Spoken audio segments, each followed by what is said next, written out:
this again. Good morning, afternoon, and evening. Thank you all for joining us here today. We're meeting and broadcasting from the University of Adelaide, South Australia. And as such, I'd like us to begin by acknowledging and paying respect to the Kaurna people, the traditional custodians whose ancestral lands we gather on. We acknowledge the deep attachment and relationship of the Kaurna people to country, and we respect and value their past, present, and ongoing connection to the land, as well as their cultural beliefs. My name is Matt Hooten, and I teach here in the Department of English, Creative Writing and Film. As many of you know, I am indeed not from Adelaide. I grew up in a wilderness community on Vancouver Island, not far from the imaginatively named Mill Bay, which I've written about in a novel called The Loon Road. But in truth, the book should have been titled The River. Only the title was claimed a few years earlier by a writer I knew too well to steal from. The river in question ran beneath the loom, and I spent years exploring its seemingly endless lengths, sitting on maple and alder roots along the banks, holding my breath to still myself, and watching copper pools ripple with the Jesus feet of water striders, the flashing spots of trout wings beneath, and, in the sun-dappled and leaf-shadowed crooks of stones along the bottom, silt-covered crayfish. I've sat for long enough, quietly enough, to witness mule deer approach and stoop to drink, but it was not this peacefulness that fascinated me all those years ago. It was the way in which the river disobeyed our cartographical markers and social rules, cutting through private property and parkland, farms and communities, the riverboat boundary and connector. While I might not have been permitted to wander down roads frequented by enormous logging trucks to the town or other neighborhoods, there were no rules about following the river to these same places. It felt to me, as a delighted and always curious child, as if the flowing water were transgressing against our human realm, the realm of adults and rules. But of course, the opposite was and is true, and no such realm exists in separation. Many of you will have seen recent television footage from British Columbia, so will not be surprised to learn that the same river is flooded, along with the larger Cowichan River just to the north, washing out roads and homes, cutting off supply lines, and drowning creatures of all shapes and sizes, wild and domesticated. So I'm thinking about rivers this week in a way that reminds me of this perceived transgressive quality, of what I began to understand as a 10-year-old, that our ignorance has put us in conflict with these flowing waters, and that even though we have interrupted the flow of over 2/3 of the world's great rivers, there are forces at play here that are immensely powerful, very much alive, and profoundly effective. Today, we're going to talk about rivers, about flowing waters, southern waters, through a wonderfully diverse set of academic and artistic fields and perspectives. And we'll discuss these as a panel, considering, in particular, I hope, how river imaginaries, how we imagine and perceive rivers, might speak to issues of ecology, management, and scientific discovery, and vice versa. I'm going to introduce our panelists now, and following each introduction, our panelists have agreed to present for a few minutes, a reading, some thoughts or research before we move into conversation. If you're joining us online, please do send in any questions or comments as we go, as we'll do our best to incorporate our larger community today, both bodily present and virtual, into the conversation. So, to our panelists in alphabetical order. Owen Everett writes fiction about the Murray and Torrens rivers and their inhabitants. I first encountered his work while grading his honors thesis, for which he won the JMCA prize here at the university, and was immediately impressed by his ability to write characters in relation to the river and larger biosphere, by his attention to ecological detail, and by his artistic exploration of virality and masculinity. I'm delighted that he's joined us today. Hello and welcome, Owen. Yeah, cool. Hello, everybody. I thought I'd start with, rather than speak, we'll just do a reading. And I've chosen to read 8 different snippets from my project at the moment. All been kind of collected together around the theme of drowning. So I don't know whether it'll work. It might jar, but that might be the point of it, but it gives you a sense of how my project looks as a larger thing. So, 8 brackets. Number 1, Swan Reach. And then the river changed its mind, and 1,000-year civilization died on the hot mud. The vast beds of freshwater mussels, left high and dry by the sudden rerouting, had little choice of action. Shell lips fused shut to protect their soft bivalve bodies and waited for the water to return. Within days they were rotting, their flesh liquefied and leaking out. The stink from the beds took form in fumes of red and black flies. A few twists of gristle remained within each shell, enough to support the sinewy ghost. As the mud baked and solidified around them, as they were buried in sand drifts and under shifting soil, as the calcium shells dissolved and the hollow imprint they left filled with mineral deposits, and as the whole metropolis fossilized and the fossil lost any memory it had ever had of the river, their ghost remained held in the rock. And for 40,000 years, they were fucking bored. Number 2, Mildura. His nickname was Splat, and that's how he went when his Harley clipped the edge of a suburban roundabout. His number was up, drawn from a combination of 46, his age, 140, his speed, and 0.5, his blood alcohol. Between the roundabout and oncoming tree, his airborne body fizzed with the anger that had been his lifetime response to uncertainty. At the tree, his liquid parts vaporized into cloud, his softer, meatier parts spilled over the road like a tossed trifle, and the rest fell in a crumpled leather bag to mark the place for his girlfriend to leave memorial cans of rum. Number 3, Echuca. "Jennings," said Spencer Edward Orr, "is it safe to dive in here?" "No." "Here goes." "No, don't," he dove. The current quickly brought him down to me. "Jennings," said Spencer Edward Orr, "my hands are numb, my head is sore. I might just need a little sleep." Number 4, Rutherglen. Eel, hare, lamb, cod, and capon. The remains lay across the trestle table waiting to be finished off. Jellied, jugged, salted, soused and stewed. No danger they would spoil, left in the Boxing Day sun. The canvas flicks in the breeze where the guy rope was kicked over. The party has rushed down to the river to watch Sarah take off her boots and stockings as her sister floats away under the surface of the water, wrapped in white cloth like the puddings they had been preparing to boil. Number 5, Tallangatta. Down with the anchor, a hessian bag filled with sand, stitched closed and tied with rope. Down with the rope, scurrying out of the flat-bottomed boat where it lay in a mess around the feet of Alexander Buchanan. Down with Alexander Buchanan, drowned on Sunday, raised Tuesday, buried Thursday by his family, at a loss. Number 6, Cornishtown. Smell of gunpowder and scorched brass. Sweet sulphur tendrils curl in the cold cabin of the ute. I slide back the bolt and the casing flicks from the chamber and clatters into the footwell. "Missed him," says my old man. "Go again, quick." I push the bolt forward and collect the next cartridge. A 223 cal 55 grain with orange polymer tips for explosive fragmentation resulting in devastating terminal performance, i.e. to rip a big fucking hole in the bastard. I bring the rifle back to my shoulder and steady it with my hand on the side mirror. The mob is still on the rise by the fence. I'm aware of his impatience, of his desire to teach them the rules about the ownership of the land. Pull at the trigger seems to exist in an infinite moment until a dozen mechanical and chemical reactions send my ears ringing and a bullet speeding out into the night. Got him. The kick of the gun throws my sight from the target, but I hear it, the unmistakable fork of a gut shot. The roo, bounding off into the bush, his vital organs untouched, feels the growing gnaw of a parasite that begins to flood his chest cavity with blood. Number 7, Yarrawonga. When he left, he tipped the tray of fine silverware, a wedding gift they had never used, onto the road outside the house and backed the car over the forks and knives and spoons until they had squashed entirely into the knots of bitumen. She was surprised, not by his violence, but by its abstraction. Council refused to relay it. The kids thought it was wonderful. They spent afternoons squatting at the end of the driveway, staring into the road, make-believing that the bent and broken silverware was all different kinds of fish darting about in the tar. The next year, when the bitumen melted again, she took a pair of needle-nose pliers and twisted out the pieces. They clung together in a ball at the bottom of a plastic bag, which she threw in the bin.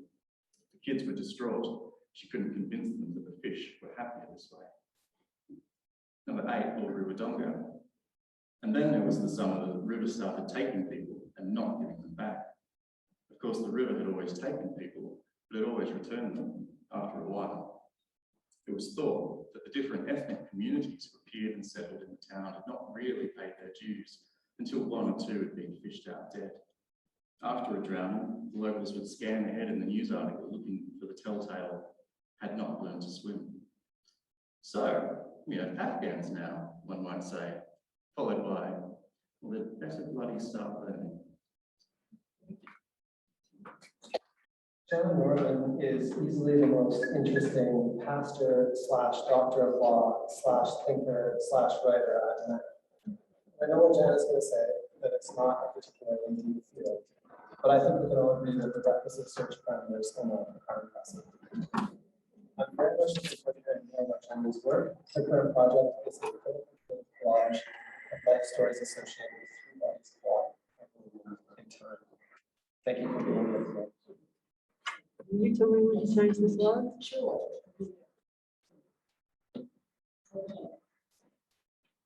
I think there's two river places in thinking post-human human-earth relations. The Waimea River on the island of Kauai in Hawaii, and Katatandi Lake Air, a huge salt lake in the far north of South Australia, which necessarily includes the rivers of the Lake Air Basin. Both river places are located in the global south. Waimea, according to measures of ancient migration and later colonization, and Katatandi Lake Air by colonization and latitude. I begin with excerpts from my book on post-human legal subjectivity, where I think with the Waimea River about Val Plumwood's escape route from Western dualism.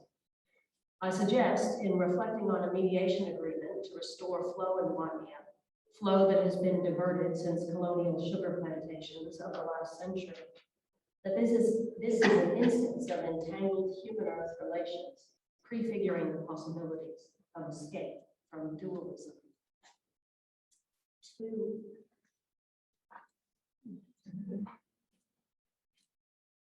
Visiting the Waimea River was an all-day affair.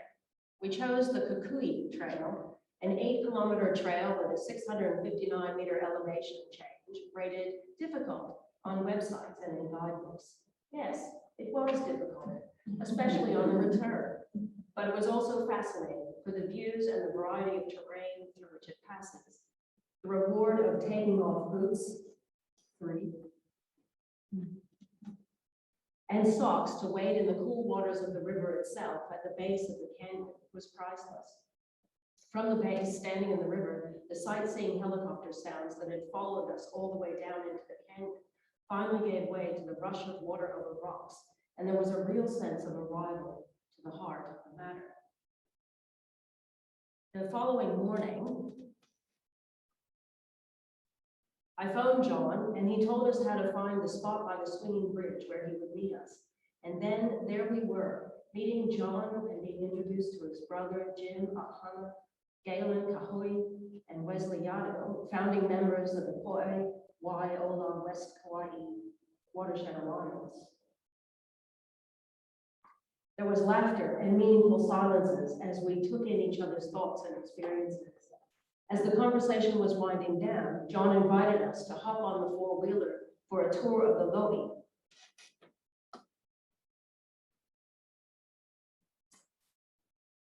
or irrigated pond fields in which kalo or taro is grown.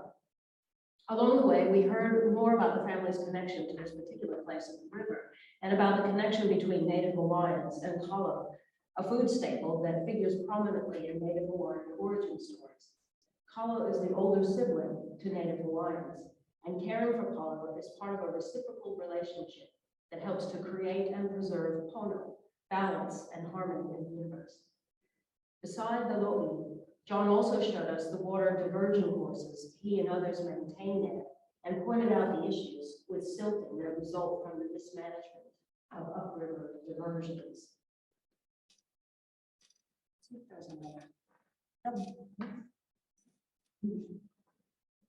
By the time we splashed across the shallow section of the river on John's four-wheeler to return to our car, we felt well and truly gifted with a sense of the vibrancy and the challenges of the human-earth relationship along the Waimea, from Mauka to Mapai, from the mountains to the ocean.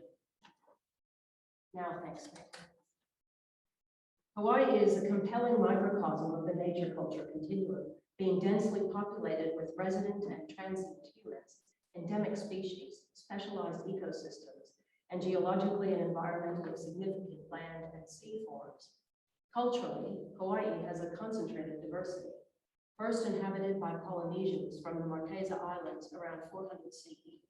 The state has the highest racial minority population of any state in the Union, 75%, according to US Census figures. Captain Cook's crew, Waimea was the landing site for Cook's first anchorage in Hawaii, took note of the established settlements and taro cultivation along the river delta, with Cook himself recording that its inhabitants, quote, "Its inhabitants far surpass all the neighboring islanders in the management of their plantations." Sugarcane plantations were introduced in the Waimea region in the late 1870s. By 1969, Kakaha Sugar was given the right, through a lease with the Board of Land and Natural Resources, to store, take, and use all surface water flowing from Waimea River and the irrigation ditch systems, as well as groundwater from existing wells and shafts. This lease included 14,558 acres of Hawaiian homelands and the balance of more than 13,000 acres of public land. The petition for the action that resulted in the mediation agreement discussed here includes photos of dry channels, boarded up outlets, and riverbeds filled with slack water, choked with alien green algae, pond scum, and sediment.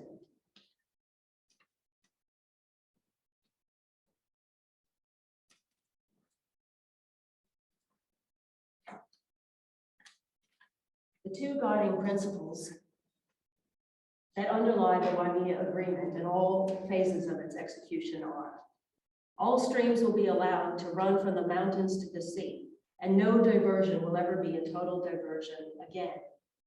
Any diversion of water from a stream must be justified with no more water taken than is needed for other beneficial uses, and even then, the health of the stream must be preserved at all times. All water is not needed at any given time belong in the stream.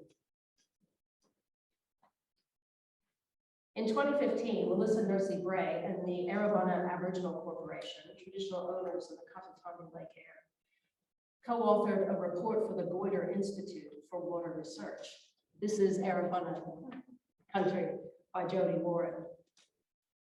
The project aims to identify and document, this is from the document, the project aims to identify and document the values and indicators for water systems held by the Erebana people, with a view to developing ideas about how future assessments across the whole region may, one, engage with, and then two, build a template for cultural indicators across the region.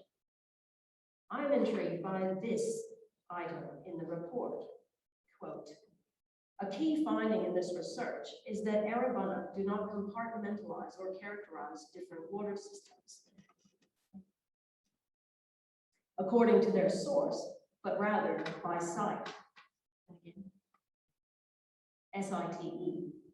For example, despite consistent reiteration that this project was primarily focused on river waters, Erebana people continued to talk about multiple kinds of water sites. It was often difficult to ascertain whether the Erebana were talking about river or spring-based water, as this is not a determining factor for them when establishing significance and values. As such, the term water itself needed some classification before we could move on to develop an appreciation of the values around it. And this section continues. It is suggested in this research that this confusion stems from the fact that Erebana worldviews are underpinned by the notion of country, which reflects a seamless connection between people, land, and waters, with each group being responsible for and holding knowledge for particular sites that are connected to a whole. So it is with water. Water is not split up into different aquatic ecosystems or indeed legal jurisdictions, as is the case in Western scientific classification regimes, but understood as one resource, Kuta, with multiple sites within the country. This way of knowing river reminds me of how Val Plumwood defines non-dualism as the capacity to recognize dynamic patterns of continuity and difference. In many ways embodies what a symposium like this has to offer. Her work shows an impressive blend of critical and creative thinking and practice. She is simultaneously curating a collection for Routledge's Environmental Humanities series and publishing creative work in the likes of Saturday and Margin. I still remember the first time I heard her speak about her research several years ago now. Her examination of riverlands, language, and perhaps most interestingly, opacity. A very warm hello and welcome. Bonjour, bienvenue. Thank you, ma'am. Okay. So I was so excited at the prospect of actually having a live audience that I forgot I could just read, and I saw them speak, and I utterly regret that, knowing how well articulated everything was until now. So what I want to speak about, and I will read a tiny excerpt from somewhere that was published, but I actually want to speak about my relationships with water, and my relationships with water starts with northern waters. As most of you know here in this room, I'm French, and I don't even need to say that, and just with my accent, everybody can guess that. And I grew up in the southwest of France, in a region where we have many, many rivers, wells, streams. Water is everywhere. And when I arrived in Australia, there was really a visceral shift in my thinking and being, because the waters there were fairly absent from a European perspective, being used to seeing green everywhere and water flowing, suddenly it was presented differently. And so the relationships that I have, and still I think to some extent continue to develop with French waters, northern waters, and my encounter with southern waters is encapsulated in a piece that was published earlier this year, and this is where I'm going to read, and that's going to be the best of my presentation here. So my village is Owen Everett. It consists of 8 houses, 1 water mill, 6 wells, 2 streams, and a river. I grew up playing with the neighborhood kids. In summer, we lived in the river. We swam until we could no longer feel our limbs, and then rested on our body boards, laughing and eating chocolate bars until our trembling lips were no longer blue. In spring and autumn, we built dams across the streams. Our masonry skills were rather poor. I think we were too eager and often rushed the job. We used algae to cold bridges. It flowed through our precarious constructions like fairy hair glittering in the sunlight. In winter, we gathered around the wells. We threw stones down their shafts to gauge how much water they held. We had a technique. Like for storms, when the time between lightning and thunder indicates the numbers of kilometers, we counted to seconds and analyzed the loudness of the echoes to estimate water mass. It was always great. When I moved to Australia over 10 years ago, water took a different meaning for me. It was no longer everywhere. The country was nearing the end of its millennium drought. Fresh water was scarce and piped. It came with warning labels. Blue-green algae blooms, black borders. I moved, rivers had turned into saline puddles. And I think that's a very accurate relationship of what I felt when I arrived here. Accurate description, sorry. I should not read what is there when I speak the word that I read, and they're not in the right order. I think what really struck me that it took me to move to Australia to realize how key water was to my identity and to my sense of self. And since then, since moving to Australia, I think I've been trying to articulate waters, both northern and southern waters. And I think more importantly, the relationships between those two masses there, and those relationships as they sit within me as well.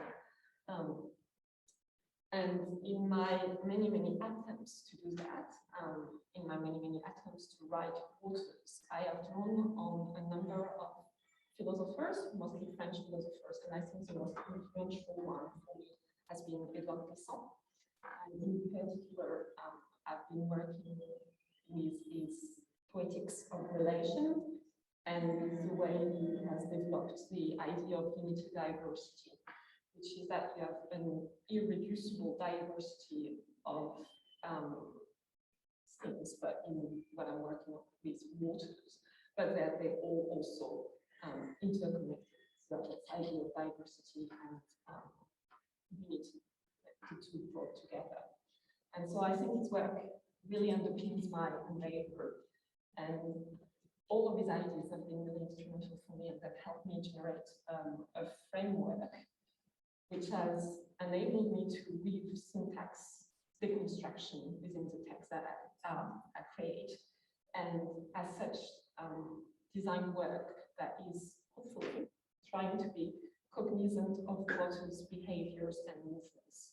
So my aim when I write or when I think about waters is really to let the geotemporal fluidity and porosity inspire the text, transpire the text, shape the text, and destabilize it in many, many ways. And I think as such, what has also become very obvious as I was working, these waters, around waters, on waters, is the importance of imagination and how key it is to our mind and labors to try to voice something that is not real. And more than imagination, I think it's also the constant self-actualizing loops between realities and imaginaries that has been there in my work. And the reason why I love this idea so much, I think it's also because it feels very safe. Because imagination enables me to speak about waters, but I'm speaking about my waters, and so it's never, among many, many other possible waters. So it's never reducing, it's never binding what I'm discussing, or at least that's the aim of it.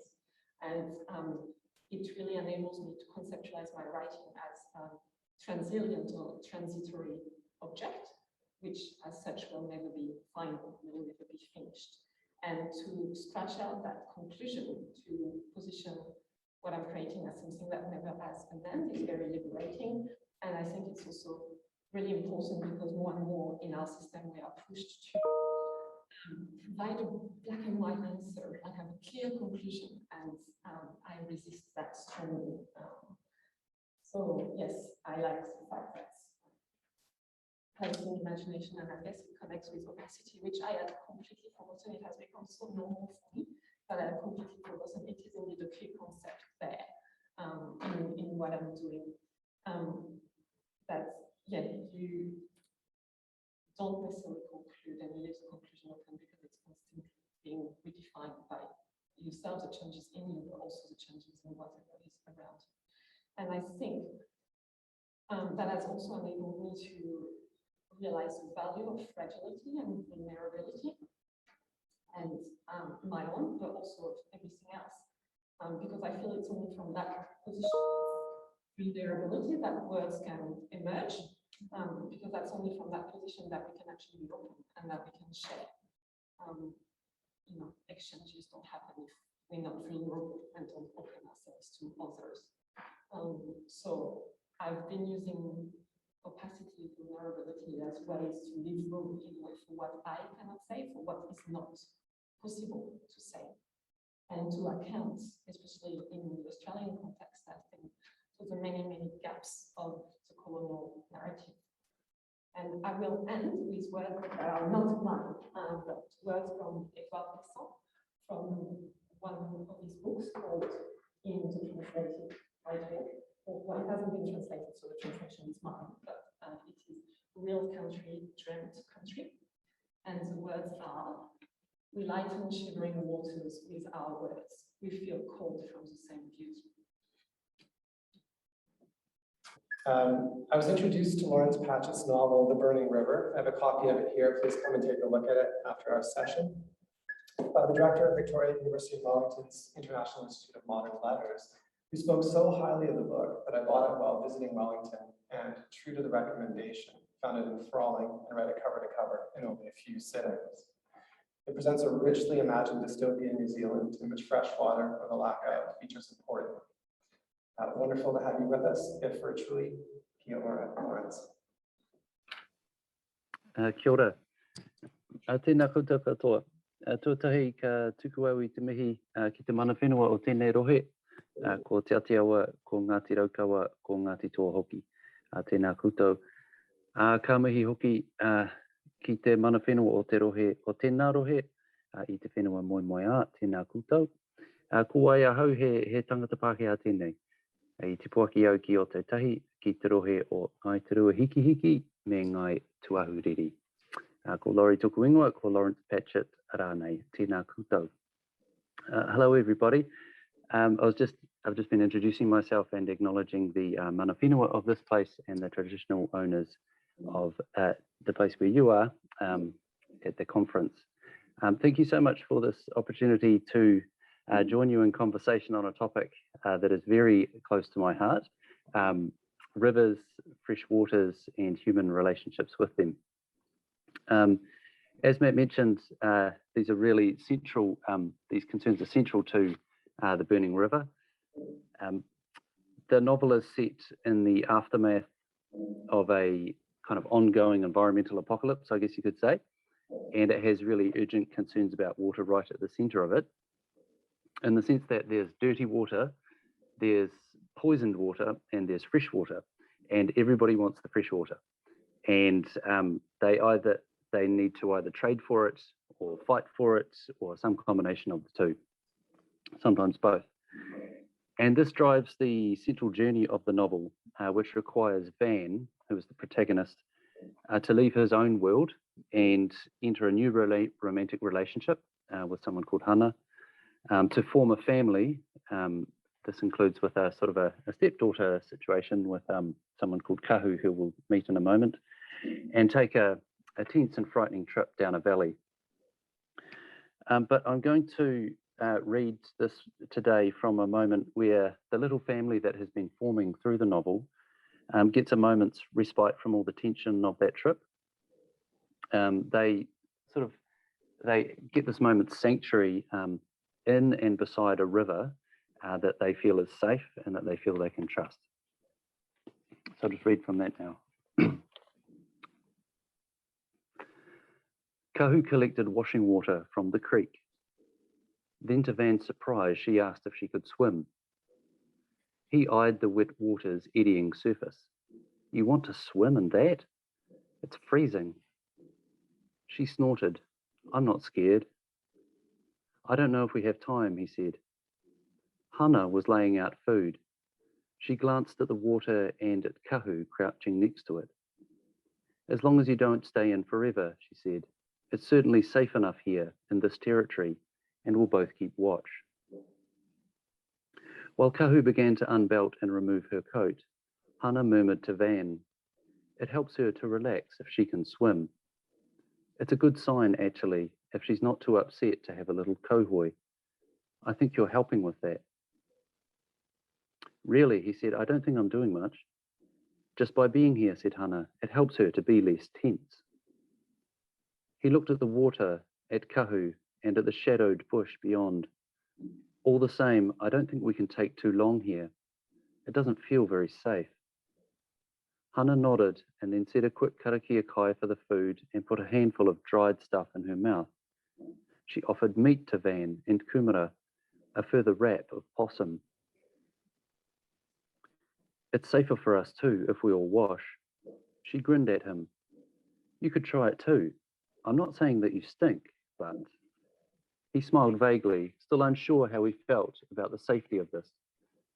To someone from the swamp, submerging yourself in water was seldom safe. The dangers were too numerous down there. Attacks from the biters that hovered above, ambush and poisoning from the water itself, that black and stinking juice of brack and salt and sunken junk. But this water was different. Kahu, with a long and fine undercoat falling to her knees, was towing it now. Van knew how cold the stream was from their scramble up it, yet she seemed unfazed by the temperature. But the rocks were jagged underfoot, and she lurched with her arms out for balance. E kai, Van, Hana said. We'll go faster after this if we eat and have a proper rest. He took some of the kumara strips and chewed. Kahu was thigh-deep in the water now, her fingertips trailing in it.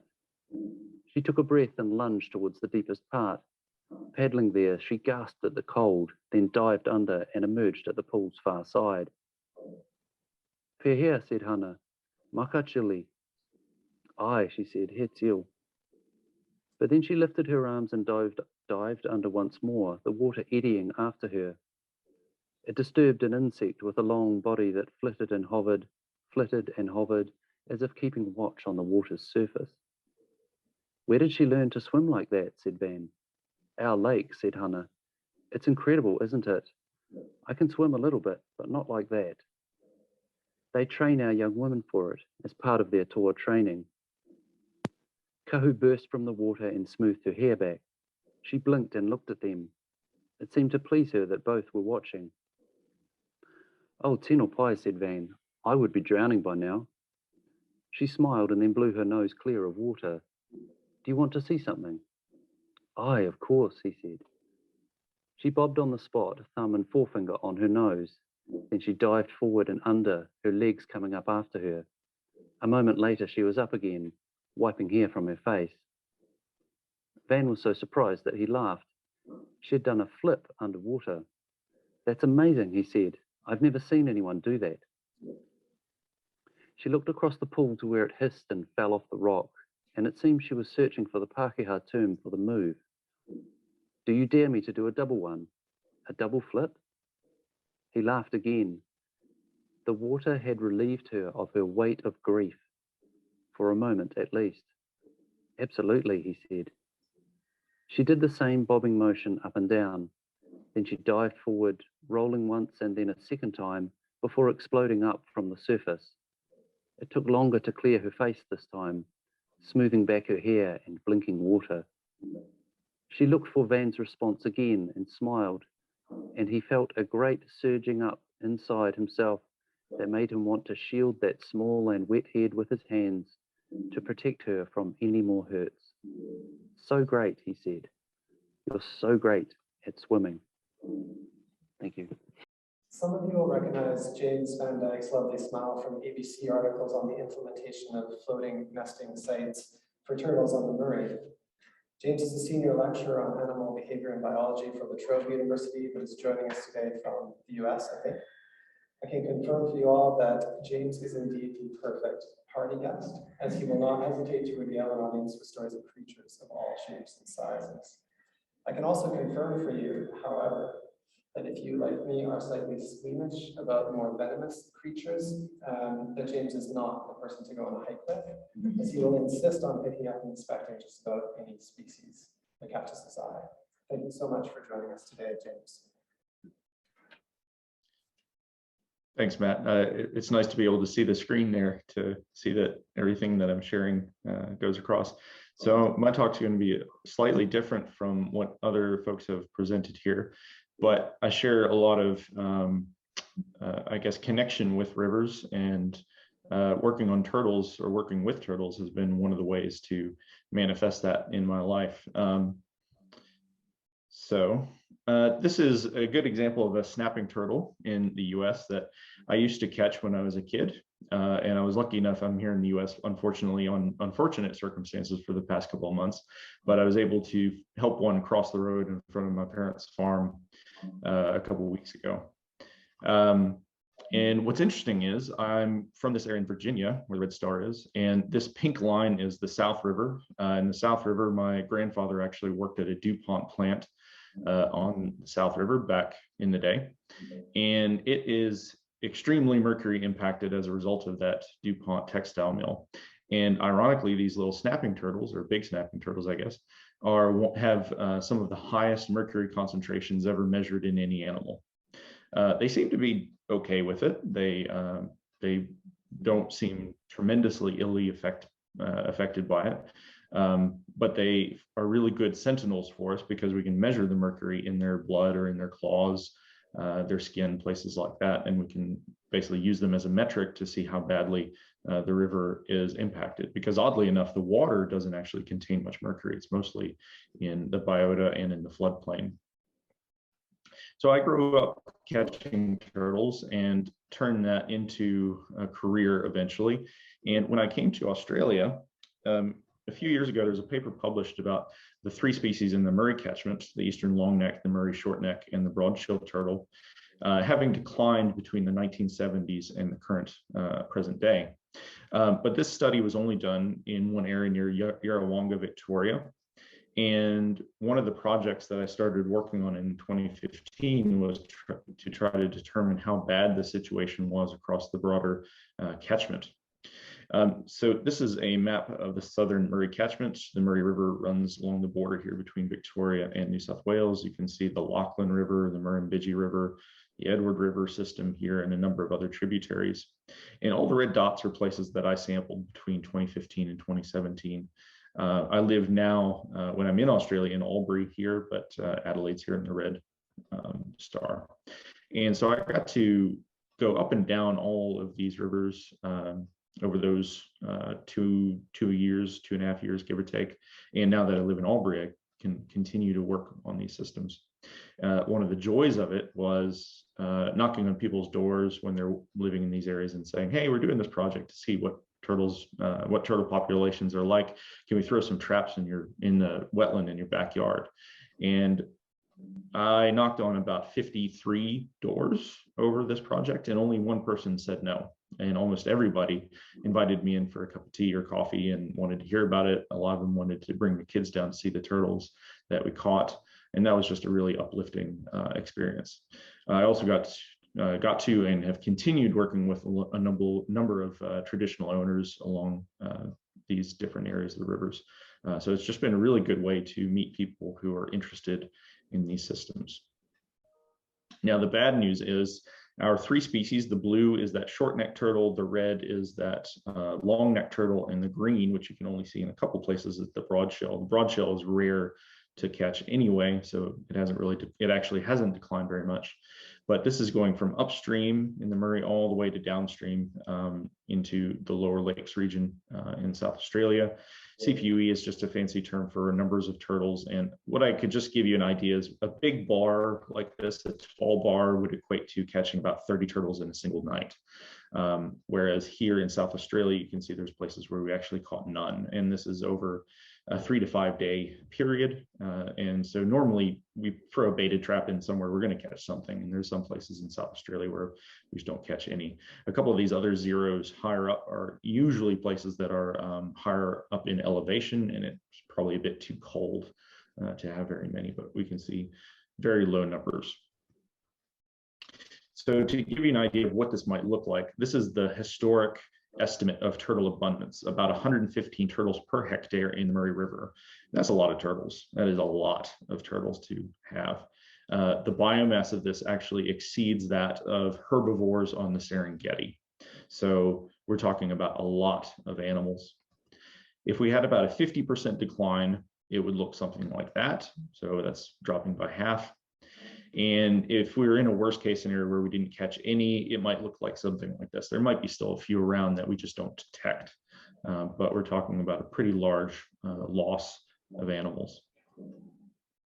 And this is really important because turtles, all 3 of the species that we have, and most of them in general, are really good scavengers. They can eat a range of things, but almost any turtle will eat dead stuff when it gets the opportunity.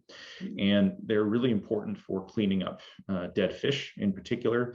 We had a student here, Claudia Santori, who did a really cool project in Murray Bridge, or Murray Bridge and Paywalla, actually, on the Murray River, really close to you all in Adelaide. And she was basically seeing if you covered up a carp carcass like this and didn't allow turtles to get to it, but you still allowed things like yabbies and prawns to get to it, how quickly would it rot? And it would actually take a very long time. It takes a couple of weeks. If you leave the carp uncovered and turtles can access it, it's gone within a day or 2.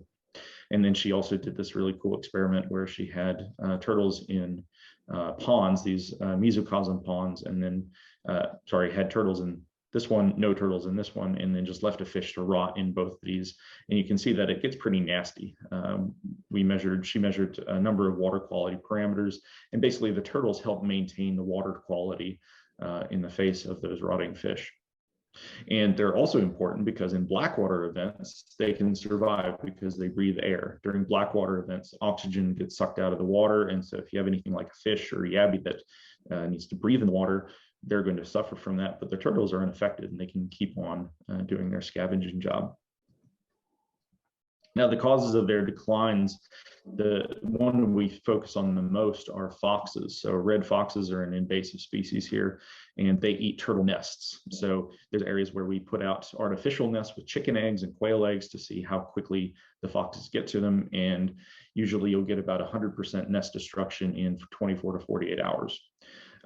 In areas where turtles are nesting themselves, we just find typically a bunch of holes in the ground with scattered eggshell within the week after they nest. So there's places where we don't catch any juveniles, we don't catch any subadults, we don't catch any young adults. And that indicates that we've had no turtles surviving and recruiting into those systems from hatchling for at least 20 years. And what we're trying to do is basically find ways to replace those lost hatchlings. And I'll talk about some of that in a minute. The other threats that they face, a big one is roads. So when turtles come out to nest, they cross roads sometimes, or if they're wandering overland and they get smashed by cars. So we encourage people to see if you see a turtle and if it's safe to do so, to move that turtle across the road so that it can keep going on its way, because that turtle might be older than the road. If the road's say less than 50 years old, especially, these animals can live a really long time. Carp are a potential threat because they compete for food, and the carp destroy a lot of vegetation that the turtles rely on. Of course, we have had massive changes to water management for irrigation throughout the Murray system, and that probably affects them, though we aren't sure how just yet. And also things like fishing, pesticides, and salinity. This is from the lower lakes during the Millennium Drought that was mentioned earlier. The water in the lower lakes got salty, and so the lakes were invaded by a marine tube worm that would encrust on the turtles and basically act like concrete, and they would just sink and die. So there were some volunteers in Goolwa who were scraping those tube worms off those turtles so that they could survive. Now, the thing that I just want to kind of plug a little bit is we recently had a citizen science grant from the government to set up the 1 Million Turtles project. And you can access this if you're interested at 1millionturtles.com. There are links to a number of different things. One is our TurtleSat, which is a mobile phone app that anybody can use to report any turtle that they see or any turtle nest that they see. And the website, the 1millionturtles.com website, is an area to receive training in how to find turtles, how to protect turtle nests, how to move turtles across the road, and also to participate in a national nest predation experiment that we want to run, where we basically just ask people to dig holes in land that they can access legally and put chicken eggs in and see how fast foxes get to them. Just to give you an example, this is from our TurtleSat website, and we've put in our total records. TurtleSat's been up for a couple years now, but we've added basically 1,400 records since the start of November, which we call Turtle Month, because that's when most of our nesting occurs. And this year we've already had, in November, 56 nests protected and 265 turtles saved crossing roads. So when we talk about our Million Turtles program, we've got 265 turtles saved right there, and then 56 nests. Well, each nest has 20 to 30 eggs. So we're looking at somewhere between 1,000 and 1,500 eggs that would normally have been eaten by foxes by that point. So it's a start. We have a long way to go, but we're on the right track. And with that, I will end and just acknowledge our project partners who are really helping support the work that we're doing. Thank you.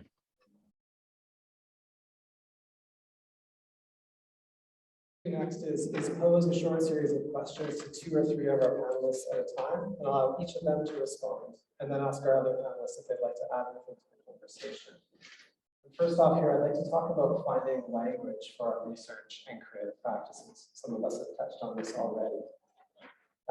James, your current federal grant asks for public engagement, as you've just shown us. I'm curious as to what issues you face in communicating or finding the language for your data on and experience with river and river creatures.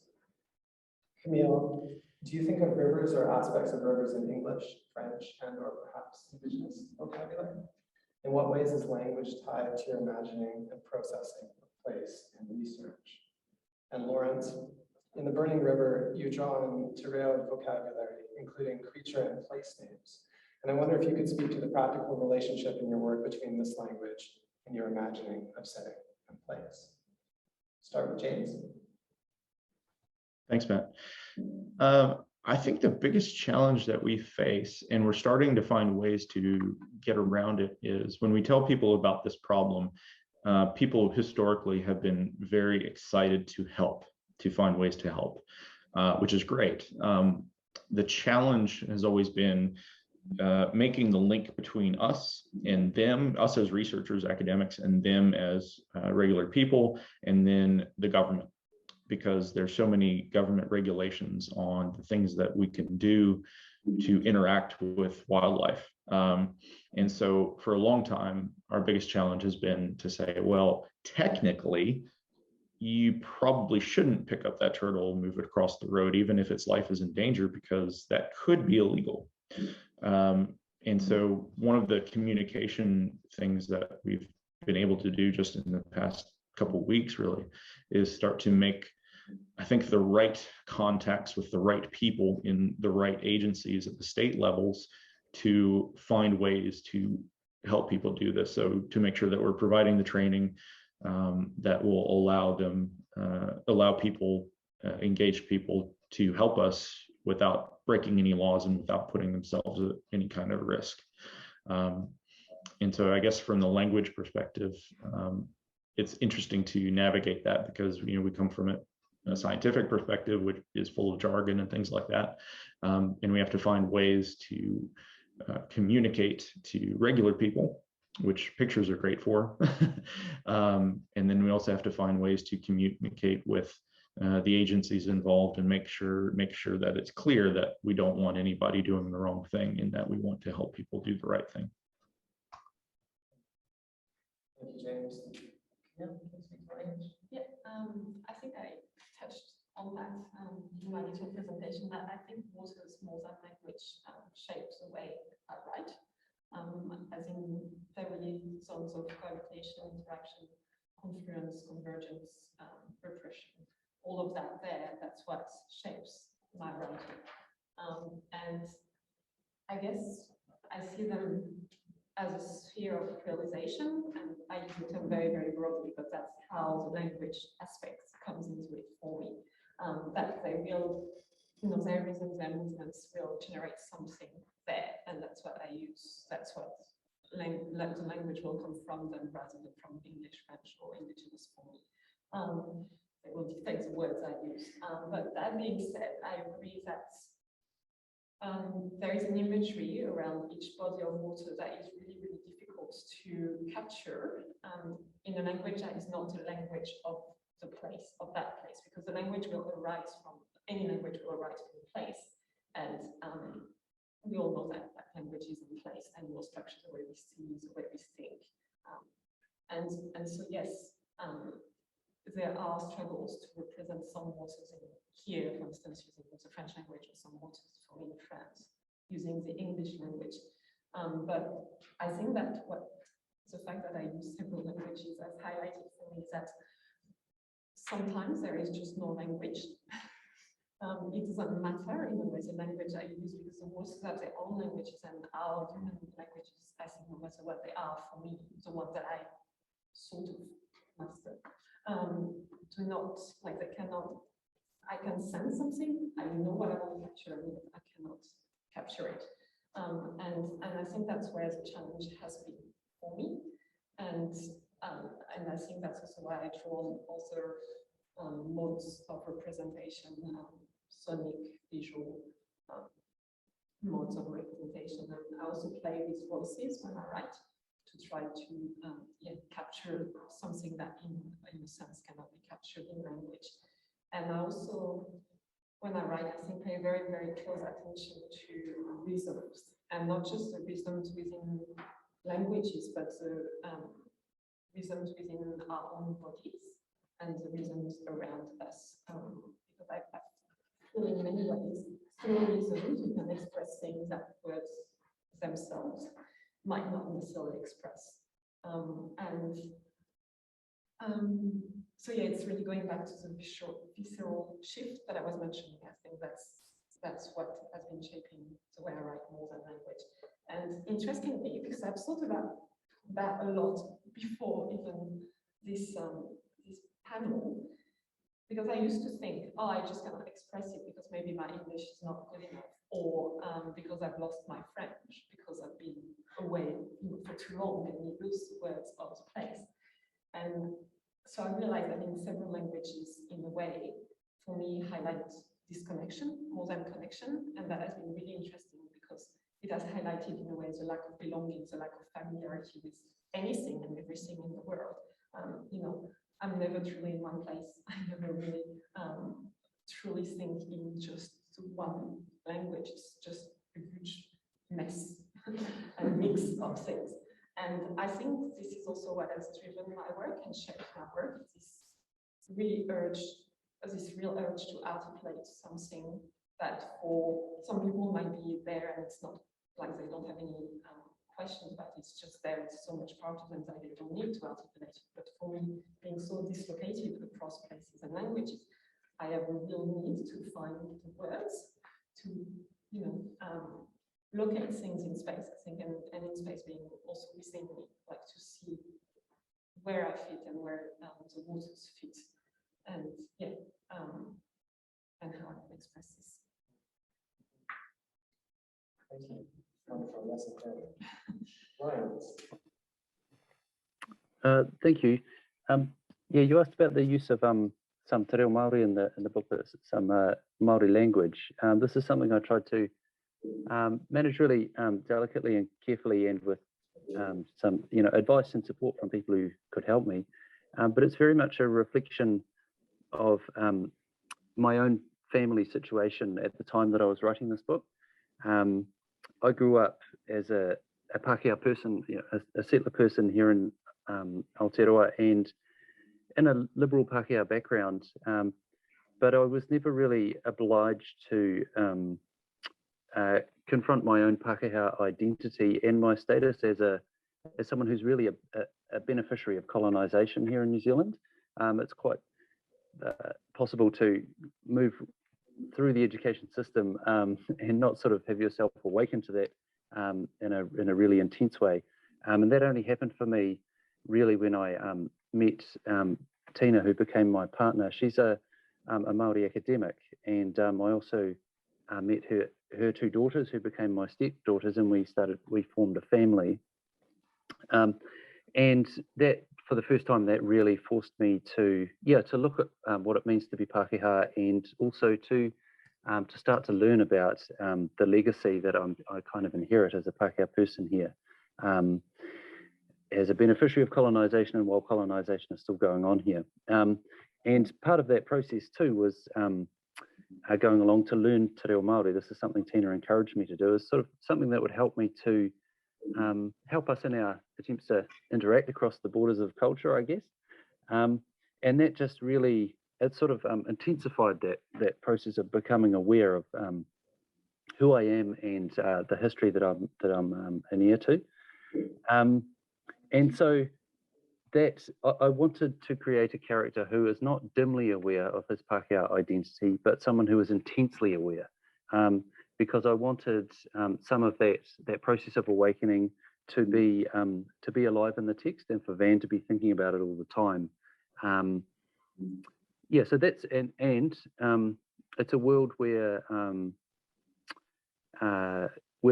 te reo Māori is spoken more readily, not confidently by Van. He's like me; he's a learner, and I tried to reflect that experience and that lack of expertise. But the language is alive around him, and so I felt that creature names, particularly the names of birds, the names of places, these are aspects that are a little sort of safer to work with, because a manuka tree is just called a manuka. That's just the name for it. That's the name we use for it, and especially in our family. So those kinds of te reo names for like birds and so on. So I guess I really I use those more as a way to sort of to heighten that sense of Van's awakening awareness. Thank you very much for that, Lawrence. That's wonderful. I'm going to ask Owen and Jan if they would like to weigh in on this. Owen, maybe you could talk a little bit about your own artistic practice and how you're working on the Murray and the Torrens and sort of how that research integrates and how you find language. And Jan, I wonder if in your response, you might pay attention to this kind of question of representing and silencing. We might build perspectives and lean into your research on post-human subjectivity. Sure. In terms of language, it's not been I haven't had a kind of deliberate approach with this. I gave up very, very early trying to write water, which is impossible. Also turns out to be pretty dull after about 200 words. The language that I've used has been trying to listen to the voices of what's been around the river rather than the river itself. I've tried to use those to tell their own story in a sense, but also give them voices that we might not expect to have by dwelling there. If you have an eloquent carp, for example, something that might make you change your thinking about that, because I think, yeah, the language around the feral animals is pretty two-toned. I came across this watching Barnaby Joyce in Parliament one day, where what was on the surface a speech about carp and the problem we need to get rid of the carp, except he was leaning aggressively over and shouting at the Labour Party, eyeballing, red-faced, pints, assuming. But the language of carp and feral, and he was using it very much as a language of hostility and enemy making. And I find that to be something I really wanted to avoid, taking those kind of preconceived ideas of what might belong, what deserves to exist. And I think it plays a lot into what Camille was talking about with vulnerability. So yeah, just try to be aware of that. Yeah, wonderful response. All kinds of responses. I'm thinking with what you said, Owen, about a couple of things. There has been a long process for me of having to give up speaking or giving language to anything other than me. I really resisted speaking in the I voice, or I didn't want to, in this quest to decentralize the human, and especially me, get out of the picture, because I've always experienced the not-me nature world as so intricate, and there's so much beauty and so aesthetically, sensorily alive that it is very hard to speak into. And so, but in this post-humanism stuff, finding out that the place for I is in that ongoing, the acknowledgement of that ongoing patterns of continuity and difference, so that when I'm speaking from within it. So now giving up anything that I can say about, like, the river, I say, I went to the river and I put my feet in. And I talk about that. It's that point of relation that helps me get out of the subject-object distinction, and because it's something other than observation, but that is quite hard to write. So it's tone and dispositional in nature, rather than language-based too much. And really being situated and present, so the place things that you were talking about. And I realized a little bit too late, Matt, that I should have, we were very gracious in placing, locating people in place, speaking French, speaking in Maori. I should have said to you, when you introduced me, would you say, hey y'all, because that would place me in the Blackwater River in Escambia County in Pensacola, Florida, which is a river that I know in me. Wonderful responses. Thank you all. I have 5 million questions written in front of me right now, and I'm very happy to keep sort of prompting and prodding here, but I'd like to just expand the conversation to the whole group here and see if any of you are making connections or want to contribute with a comment or a question, either online or here in person.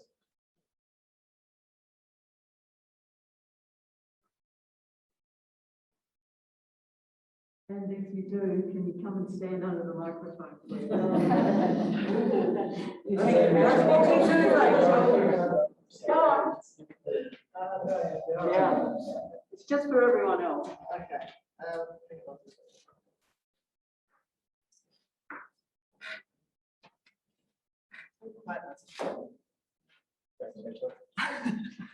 Where do I sit? Anywhere there. Oh, okay. John, it was sort of to you and to everyone really. And I haven't read this book yet, but I heard this guy talking about it on the radio recently. There's a book called Sold Down the River. How robber barons and Wall Street traders cornered Australia's water market. And he was talking about mainly about the Murray, about the notion that basically we turned water into a stock almost, and that people were selling it as a market. And I'm just wondering, I was just curious whether or not that's come, because I know you do the legal things as well, whether that's come into anywhere in terms of Lake Eyre, like in terms of what's happened, like did the same kind of thing happen in terms of, you know, turning it into an actual market? Well, I don't know precisely, but what I do know from where I'm starting to read into about, especially the rivers of the Lake Eyre Basin, and so the Channel Country, there are pastoralists and there are enterprises, but basically, they haven't figured out a way to commercialize this whole area. It defies it in its own special ways, primarily to do with, I think, extravagant floods and droughts. There's something about this space that has not actually, they've been trying, and every once in a while somebody will come up with what they think is a brilliant plan, but it doesn't stick. So I hope that continues. But I don't know the specifics though about these things, because even though it's a law thing, it's letter of the law. I get the vibe of it. And my vibe is we should stay out of it. Yeah. Can I ask one more question? I also want to ask James about, he was talking about the notion that things have changed in terms of how much citizen science is being used in terms of his project, and I guess the changing language of being able to bring in more people into the projects that he's working on. And I'm just wondering whether or not he wanted to talk about how that kind of happened in terms of actually being allowed to let citizens come in and be part of these scientific projects. I recently did the bee census, you know, that basically they're kind of trying to get everybody to count bees. And I'm just thinking, is the same thing happening in terms of with the 1 million turtles? Is that the idea that we're going to try and get 1 million turtles back, or are we trying to count 1 million? I was just curious about how that's working. That's a great question. Thanks. I think if you look at the evolution of citizen science, it started exactly as you said, in terms of scientists looking for help collecting data. And just to use our study for an example, when I did all the surveys across the Murray, that involves, you know, going to a site and putting traps there and trapping there for at least a few days if it's, you know, for a rapid assessment. And when you add all that up, it gets really expensive. So, you know, you're looking at that whole project just in terms of the vehicle costs and the bait costs and the accommodation costs and food costs and all that. I'd have to count it up. It would probably be somewhere between $10,000 to $20,000, and that's not including my salary for that time too. So there is a huge financial benefit to getting whatever data you can from volunteers. And citizen science is, if nothing else, to get baseline data on whatever species of interest, whether it's bees or turtles or frogs or plants or anything. We just don't know very much, really at any kind of geographic scale about the abundances of most organisms. And so that's where we can get a lot of help from people. Now, what we're trying to do to take it to the next step then is then give people ways to act on what they find. So we don't want it to be anymore just a mechanism for getting data, because that's a bit of a one-way street. The only thing that we can give back to the engaged people with that are the results that we find. But if people want to help and they want to contribute, then they're taking ownership of the conservation that can be done based on what they're seeing. And I think that's a really, really attractive aspect of the project that we've been lucky enough to start to tap into. It's something that we've had some people comment on, that, oh, you're not just looking for data, like you're looking for help. And that seems to be something that people are really, really interested in, because it gives them that ownership. We give them the training, and that gives them the tools to carry forward with it. It's not going to be perfect. There's going to be conflicts that arise. There's going to be misunderstandings and things like that, I'm sure. But it's a lot better than just putting everything in the hands of the few government people and the few academics who are allowed to usually do this kind of work. Can I jump in on that? Because in my talk, I mentioned about this report for the Water Institute, whatever, and I've got things popping around about it. Like, there's the good possibility of building on what James has just said about the possibilities for ownership and participation and being present in those places. And that hits on all kinds of wonderful registers in terms of human-earth relations. And then in this report, and the work I need to do is meet with the people who have done it, and with Melissa Nursey-Gray right here, and just hear more and see where it's up to. Because aren't there some edges there of concern? So when there's misunderstanding about epistemological, ontological misunderstandings that then operationalize as ethical participation in the land, such as we don't think of sources, we think of water as in terms of sites, and as a whole, Gunta, with specific sites that have specific requirements of ownership, participation, and care. And then this scientific report that is saying, well, that doesn't fit the language that is required in this land shaped like the nation of Australia rather than the nation of Arawana, the country of Arawana. So, like, who's, is it going to be set up as is this a win-win somewhere in there? Is there going to be the traditional win-lose of a colonial project? And, like, how do we, so can citizen science, and you've mentioned that you've worked with traditional owners, James, and like, the greatest thing, one of the greatest possibilities for me is that what could, first water metaphor of the day, bubble up from these conversations that shift the whole epistemological, shift the whole mindset in a way that 60,000 years of sustained human life in an arid and salt lake country, and concerns about the impact of a couple hundred years of pastoralism, and I should have mentioned before, the mining and fracking, and like the water's being taken out of the basin, but it's from the aquifers. Anyway, that's just a thing. Would anyone like to respond to that in the panel? Any other questions, comments from the audience? There's a mic on the other side too, Sam. Okay.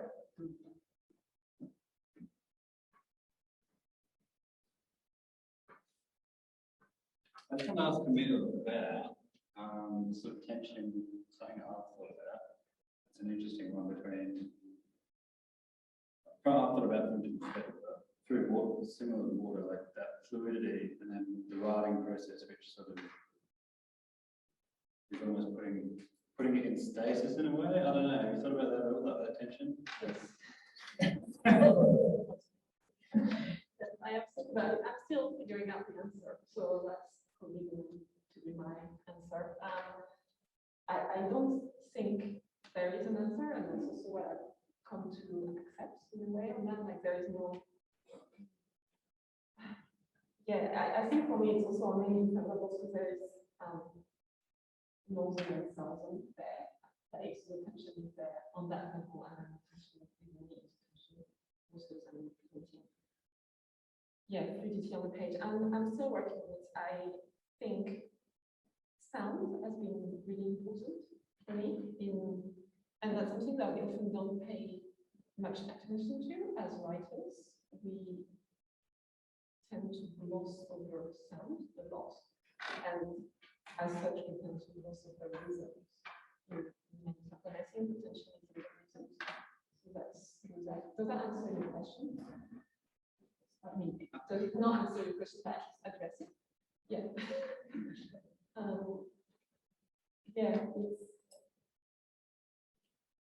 the tension is there, and I think that's part of what generates a creation.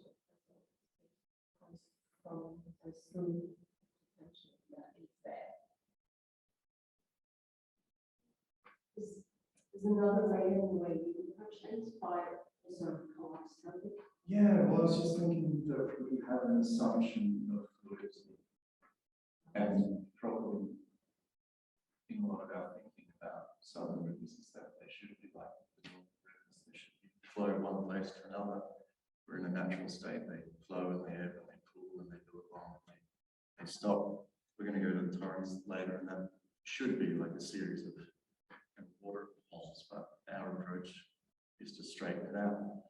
I think that's been a difficulty in writing river, because they want to straighten it out, you want to turn it into a straight line. So that's something I've been useful with using series and fragments, is that it resists that kind of impulse that you naturally have to start at A, go B, end at C. I think also porosity has actually stuff like that.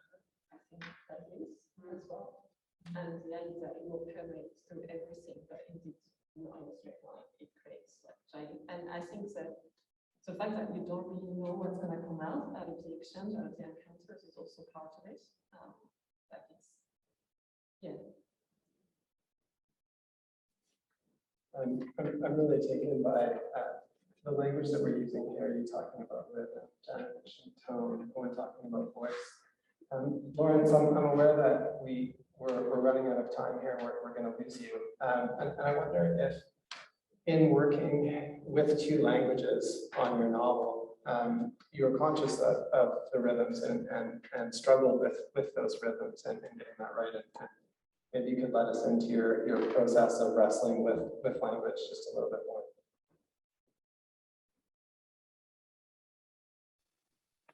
Sure, it's been very interesting to hear the other panelists and the other writers talk about their efforts to find an appropriate language and appropriate sort of mode of expression for writing about water.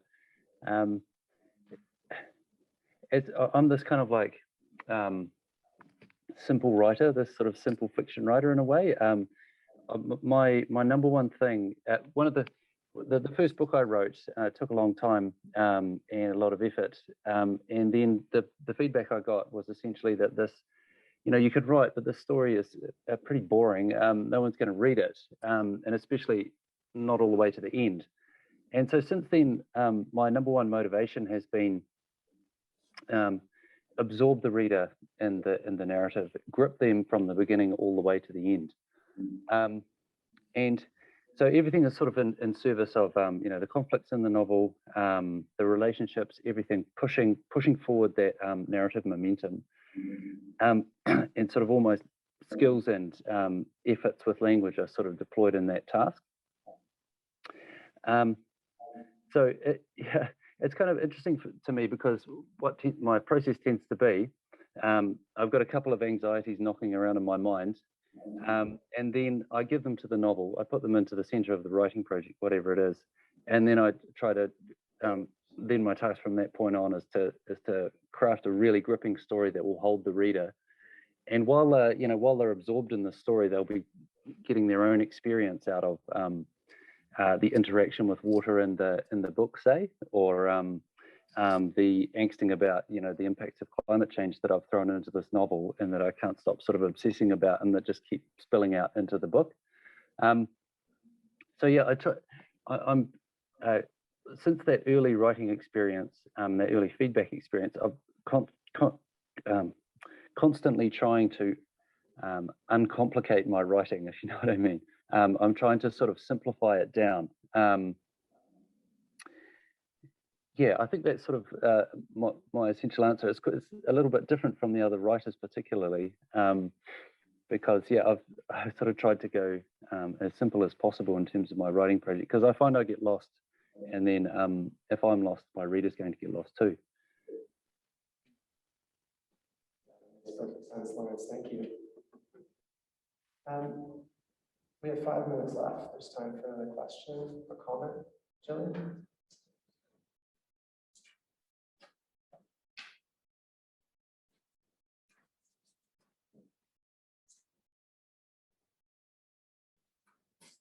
I'm going to try and muddle my way to this question as quickly as possible, but something that I've been thinking about throughout this whole kind of panel is the idea of haunting. It's me, so it's always going to come back to haunting. And, you know, with James's project with the turtles, I'm thinking about the fact that if the turtles disappear, we have all of these fish carcasses that are piling up in waters. So I'm thinking about water as a haunted space, but also as kind of haunting spaces as well. And this idea about the presence of water and then the present absence of water. And Camille, what you were talking about with sort of like when you moved to Australia and that absence of water was very kind of disjointing for you. I wondered if that idea of water as haunting kind of resonated with any of you guys, if you wanted to speak to that at all. Thank you. Can I jump in on that real quick? Please, James. Yep. I really like that question about haunting. And another topic that I would suggest reading about is called acid sulfate soils, which is a process that occurs as a result of the combination of the high salinity of Australian sediment combined with over irrigation. And what it can do is it can basically kill an entire wetland, and we don't know for how long. So I would recommend just having a look at that topic for inspiration, because it's really scary stuff.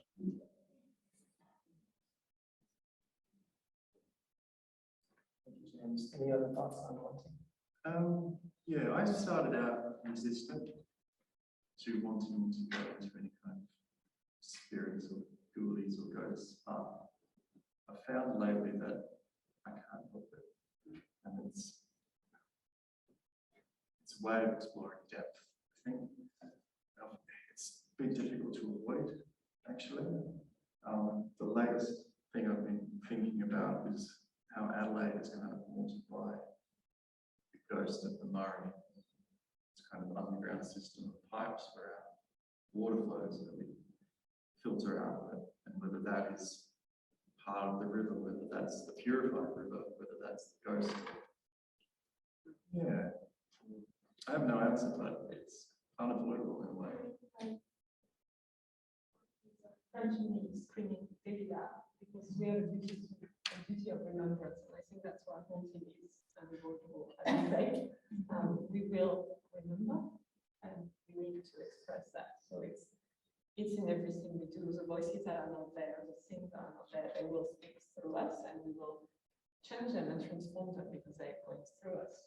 And that's haunting for me. So it doesn't necessarily have to be the ghouls or the ghosts thing. You know, it's more of a, I guess, it's more the storyteller take on haunting. For me, the stories will be passed down, even to stories of things that are wrong, because they have to tell their stories, or entities, you know, whether they rocks or people or anything in between that. And yeah, we have a duty to carry those voices to carry the lack of these voices forward. And yes, that's going to.